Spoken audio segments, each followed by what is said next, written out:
ये अपना गाना सुना रहे हैं। Happy happy. हेलो फ्रेंड्स, कैसे हैं आप सभी लोग। बाबू आ आ बाबू आ बाबू आ। गुस्सा गुस्सा। अच्छा मुझे बताइए फ्रेंड्स, क्या हम इनको मिठाई खिला सकते हैं तोतों को। वैसे मैंने अभी तक मिठाई दी नहीं है। अब इसको अपने हैप्पी को आज चले गए थे अपने मायके पापा से मिलने।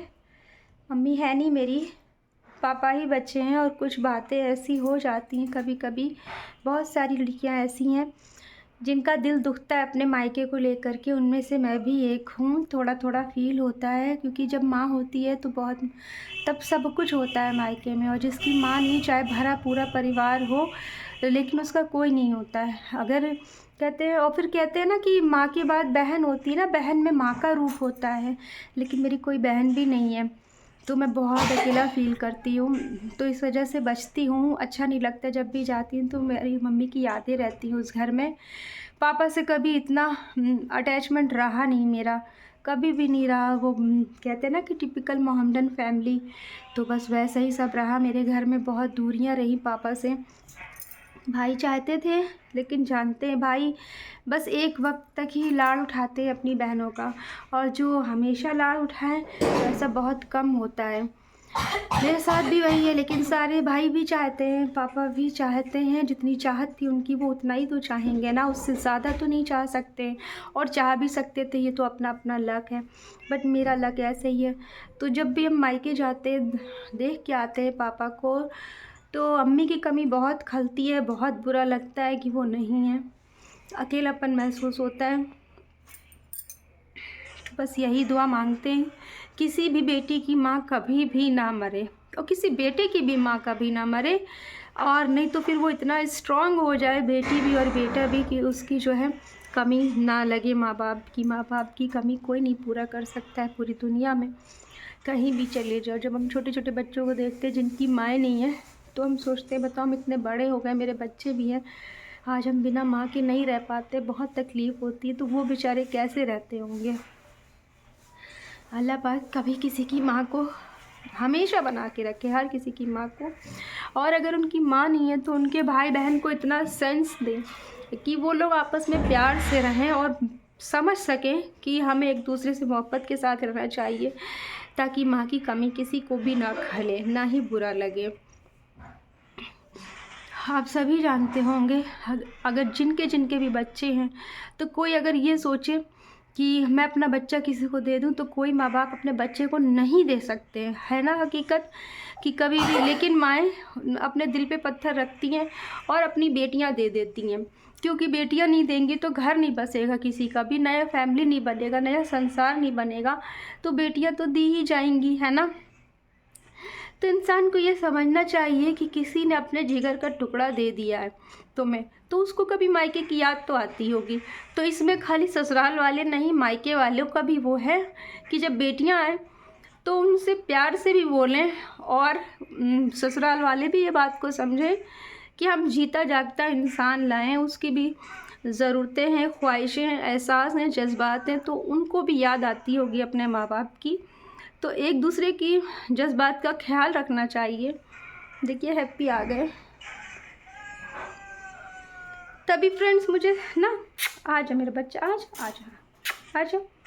तभी फ्रेंड्स ये जानवर बहुत अच्छे लगते हैं मुझे इंसानों से ज़्यादा। और ये बोल नहीं सकते हैं, बिल्कुल भी नहीं बोलते। और देखिए कितनी अजीब सी बात है ना, कि ये बोल नहीं सकते लेकिन आपको समझ सकते हैं। और खुदा ने इनको इतना कलरफुल, इतना प्यारा बना दिया है कि आप इनको देखेंगे तो अपने आप आपको अच्छा लगेगा, अच्छा फील होगा, है ना। तो सही है, दुखी हो गई थी, सॉरी। अपने मन की बातें कह दी मैंने, इतनी जल्दी कहती नहीं हूँ मैं। लेकिन फ्रेंड्स, हर रिश्ते की रिस्पेक्ट करनी चाहिए और अपने माँ बाप से बहुत बहुत बहुत प्यार करना चाहिए, वो चाहे जैसे भी हो। क्योंकि दुनिया में हर रिश्ता मिल जाएगा, लेकिन माँ बाप से बढ़ के कोई नहीं। अगर एक बार आपके माँ बाप आपकी ज़िंदगी से चले गए तो फिर वो दोबारा नहीं आएंगे, कभी नहीं आएंगे। और फिर आप याद करते रह जाओगे छोटी छोटी सी बात, कि कभी भी कहीं भी जाओगे अच्छा, एक चीज़ मैं आपको बता देती हूँ, कभी किसी रिश्ते को कंपेयर नहीं करना चाहिए। लोग कंपेयर करते हैं कि मेरी माँ होती है तो माँ पेट देखती है, बीवी जेब देखती है, इस तरीके के जोक्स बनाए जाते हैं।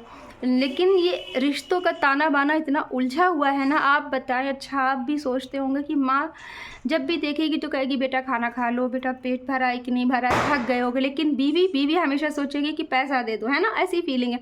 लेकिन हम ये क्यों भूल जाते हैं, जिस बीवी की हम बात कर रहे हैं वो आपके बच्चों की माँ भी तो है।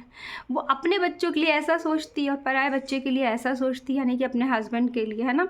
तो ये रिश्तों का ताना बाना है साहब, इसे बहुत मोहब्बत से समझिए, बहुत सुलझ के इस रिश्ते को सुलझाते रहिए और ख़ूबसूरत बनाइए। क्योंकि मियाँ बीवी में प्यार होगा तो वो अच्छे माँ बाप भी बनेंगे, और अच्छे माँ बाप बनेंगे तभी तो अच्छी औलाद होगी, है ना। और जब अच्छी औलादें होंगी तो माँ बाप भी खुश रहेंगे, और आने वाली नस्लें जिनमें कि उनके साथ साथ और रिश्ते जुड़ेंगे जैसे कि बीवी का, वो सब भी खुश रहेंगे। बात होती है संस्कारों की, बात होती है रिस्पेक्ट देने की एक दूसरे को। अगर हमारे दिल में एक दूसरे के लिए रिस्पेक्ट है तो रिश्ता चाहे किसी भी चीज़ का हो अपने आप चलेगा, फलेगा फूलेगा, है ना। तो मेरी बात से सहमत हों अगर, तो प्लीज़ फ्रेंड्स मुझे बताएं कि मैं कहाँ पर गलत हूँ और कहाँ पर सही हूँ, मुझे गाइड करें। मुझे बहुत अच्छा लगता है आप लोगों से बातें करना, क्योंकि एक अटैचमेंट हो गई है, एक फीलिंग हो गई है कि हाँ आप मेरी फैमिली हो, मुझे समझते हो, मुझे देखते हो, तो अपनेपन का एहसास होता है। आज मायके गई थी मैं दिवाली की उस पर, पापा को देखा, बहुत दुख हुआ, बहुत इतना बोलते हैं उनसे मेरे साथ चलो मेरे साथ चलो, पर वो नहीं आते। शायद उनको ऐसा लगता है कि बेटों का घर छोड़ के बेटी के घर नहीं जा सकते, दामाद क्या सोचेंगे। वही पुराने ज़माने वाली रीति रिवाज की बातें। ठीक है ठीक है, मम्मी होती तो वो आती मेरे पास। खैर सब ठीक है, बस दुआ कीजिएगा फ्रेंड्स। अच्छा नहीं लग रहा, मेरे हैप्पी को भी दुआ दीजिएगा। बाय बोल दो बेटा, बाय बाय।